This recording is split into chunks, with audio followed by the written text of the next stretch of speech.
नमस्कार। एसईओ की दुनिया में ना आजकल एक सवाल सबके जहन में घूम रहा है। सवाल ये है कि क्या ऑटोमेशन और इंसानी दिमाग के बीच जो बैलेंस होना चाहिए वो हम बना पा रहे हैं। तो चलिए आज इसी की गहराई में उतरते हैं। तो सीधा मुद्दे पर आते हैं। कहीं ऐसा तो नहीं कि अपनी एसईओ स्ट्रैटेजी में ऑटोमेशन पर निर्भरता इतनी बढ़ गई है कि हम अनजाने में ही एक जाल में फंसते जा रहे हैं? यही सवाल आज हमारे इस पूरे विश्लेषण का सेंटर पॉइंट है। और देखिए, इस बारे में ना इंडस्ट्री के जो बड़े बड़े एक्सपर्ट्स हैं वो सब एक ही बात कहते हैं। उनका साफ साफ मानना है कि कुछ काम, खास तौर पर वो जिनमें स्ट्रैटेजी और क्रिएटिविटी लगती है, उन्हें पूरी तरह से मशीनों के भरोसे नहीं छोड़ा जा सकता। और ये एक बहुत बड़ी चेतावनी है जिसे नज़रअंदाज नहीं किया जा सकता। तो सवाल ये उठता है कि वो कौन सा एक मूल सिद्धांत है जो एक शानदार एसईओ स्ट्रैटेजी को एक ठीक ठाक सी स्ट्रैटेजी से अलग करता है। चलिए उस गोल्डन रूल को समझते हैं जो हमारी पूरी बातचीत की नींव रखने वाला है। और ये रहा वो गोल्डन रूल। लाइन तो एक ही है पर इसमें दम बहुत है। किसी भी हालत में जजमेंट को, मतलब सही और गलत का फैसला लेने की हमारी क्षमता को कभी भी ऑटोमेट नहीं करना है। बस यही वो चाबी है जो ऑटोमेशन के सही इस्तेमाल का ताला खोलती है। अब सवाल ये है कि भाई इस जजमेंट का असली मतलब क्या है?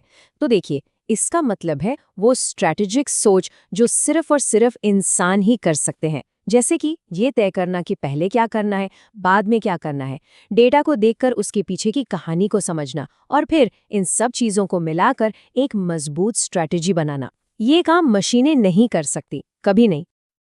ठीक है, तो सबसे पहले ये समझते हैं कि वो कौन से मैदान हैं जहां इंसानों का कोई मुकाबला ही नहीं है।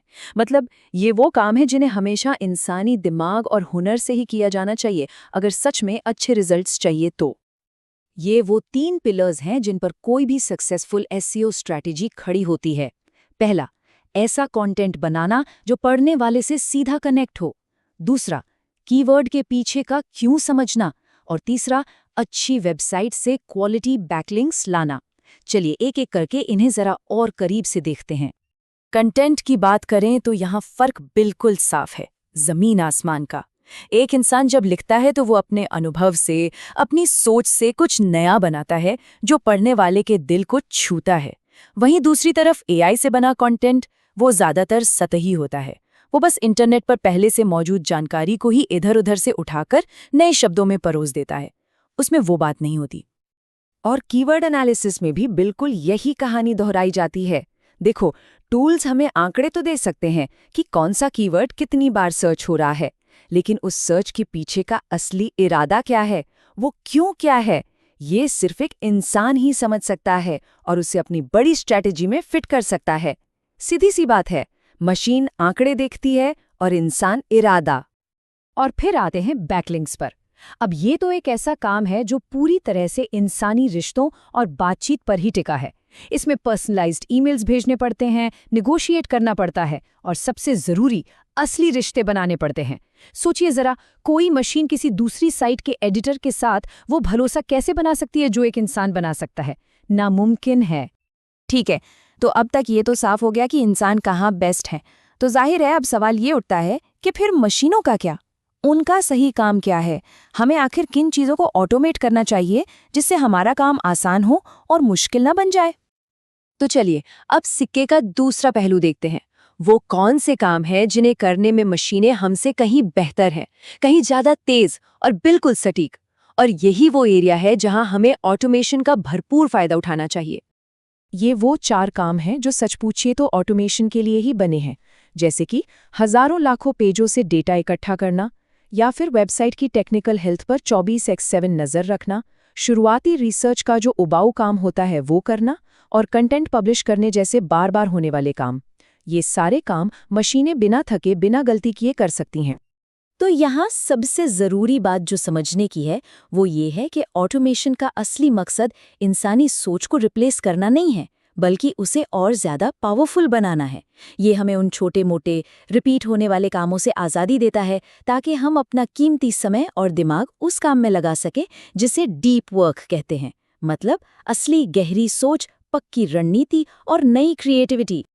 तो अब जब हमने दोनों के मैदान समझ लिए हैं, इंसान का भी और मशीन का भी, तो अब देखते हैं कि असली जादू कब होता है और वो होता है तब जब ये दोनों एक टीम की तरह मिलकर काम करते हैं। इसी को कहते हैं सबसे कामयाब हाइब्रिड स्ट्रैटेजी। ये टेबल बहुत ही शानदार तरीके से दिखाता है कि एक टॉप क्लास एसईओ टीम कैसे काम करती है। अब देखिए, जब बात स्ट्रैटेजी की आती है तो इंसान दिशा तय करता है और मशीन उसके लिए सारा डेटा इकट्ठा करती है। कंटेंट की बात करें तो इंसान उसमें क्वालिटी और नयापन लाता है और मशीन शुरुआती ड्राफ्ट तेजी से तैयार कर देती है। आउटरीच में इंसान रिश्ते बनाता है और मशीन कॉन्टैक्ट्स ढूंढने में मदद करती है ना? ये एक परफेक्ट पार्टनरशिप। और आखिर में ये एक बहुत ही पावरफुल सोच है जिसे हमेशा याद रखना चाहिए।